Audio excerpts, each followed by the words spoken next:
കർദിനാളന്മാരായ അഭിമന്യ ബസേലിയസ് ക്ലീമിസ് പിതാവേ, അഭിമന്യ ജോർജ് ആലഞ്ചേരി പിതാവേ, അഭിമന്യ ജോസഫ് കളത്തിൽപ്പറമ്പിൽ പിതാവേ, പ്രിയങ്കരായ ജനപ്രതിനിധികളെ, വേദിയിലും സദസ്സിലുമിരിക്കുന്ന വിശിഷ്ട അതിഥികളെ, ബഹുമാനപ്പെട്ട വൈദികരെ, പ്രിയപ്പെട്ട സിസ്റ്റേഴ്സ്, സ്നേഹമുള്ള സഹോദരി സഹോദരന്മാരെ, സഹിഷ്ണുത മനോഭാവത്തോടുകൂടി പരസ്പരം കൈകൾ കോർത്ത് പ്രകാരം ഒരു സ്നേഹ സമൂഹത്തിന് രൂപം കൊടുക്കുവാൻ സാധിക്കും എന്നതിനെക്കുറിച്ച് വളരെ മനോഹരമായിട്ടുള്ള ഒരു പ്രഭാഷണം ബഹുമാന്യനായ ഇമാമിൽ നിന്ന് നാം കേൾക്കുകയുണ്ടായി. വിങ്ങിപ്പൊട്ടുന്ന ഒരു ഹൃദയത്തോടുകൂടി ചോമച്ചനുമായിട്ടുള്ള എൻ്റെ ബന്ധത്തെയും അനുഭവങ്ങളെയും ബഹുമാനപ്പെട്ട എം.കെ. ജോർജച്ചൻ വിവരിക്കുന്നതും നമ്മൾ കേട്ടു. ഇന്ന് മാർച്ച് മാസം 4-ാം തീയതി യമൻ എന്ന രാജ്യത്തിലെ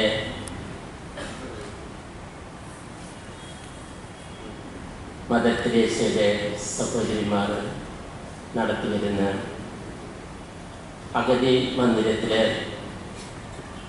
ഒരു കൂട്ടം ഭീകരപ്രവർത്തകർ ആക്രമണം നടത്തി 4 സന്യാസിനികളെയും അവരോടൊപ്പം സഹപ്രവർത്തകരായ 12 പേരെയും നിഷ്ഠൂരമായിട്ടുള്ള രീതിയിൽ വെടിവെച്ചു കൊല്ലുകയും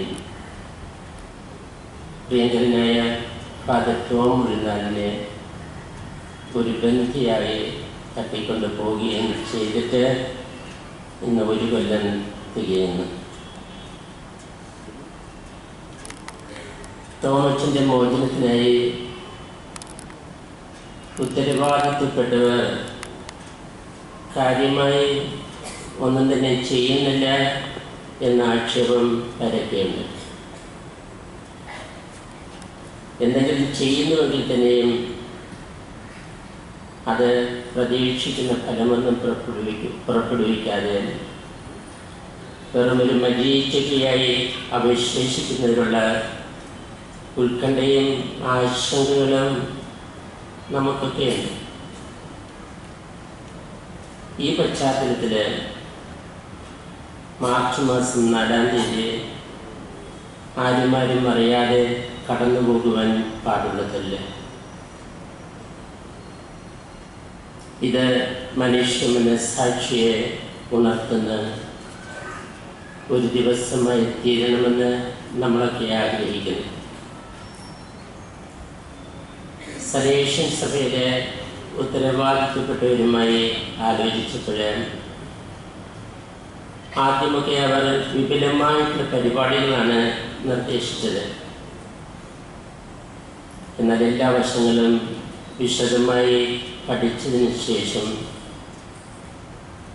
ഉത്തരവാദിത്തപ്പെട്ട പലരുടെയും ഉപദേശങ്ങളും കണക്കിലെടുത്തുകൊണ്ട് പ്രധാനമായിട്ടും 2 കാര്യങ്ങൾ തീരുമാനിക്കുകയുണ്ടായി.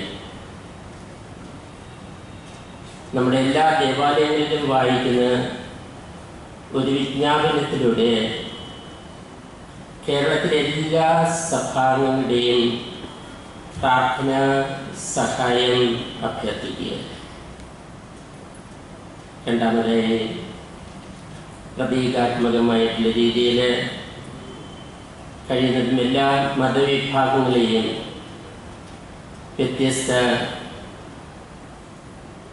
സംഘടനയിലും രാഷ്ട്രീയത്തിലുമുള്ള എല്ലാവരെയൊക്കെ എല്ലാം ഉൾക്കൊള്ളിച്ചുകൊണ്ട്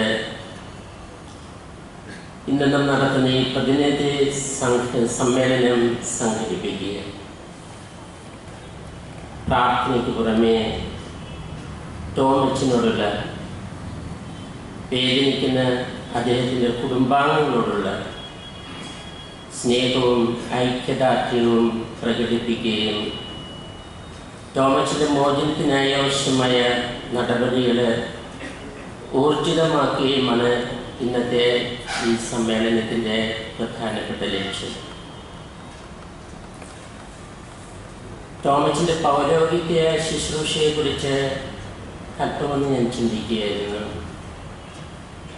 27 കൊല്ലങ്ങൾക്ക് മുമ്പ് അദ്ദേഹം പൗരോഹിത്യം സ്വീകരിച്ചു.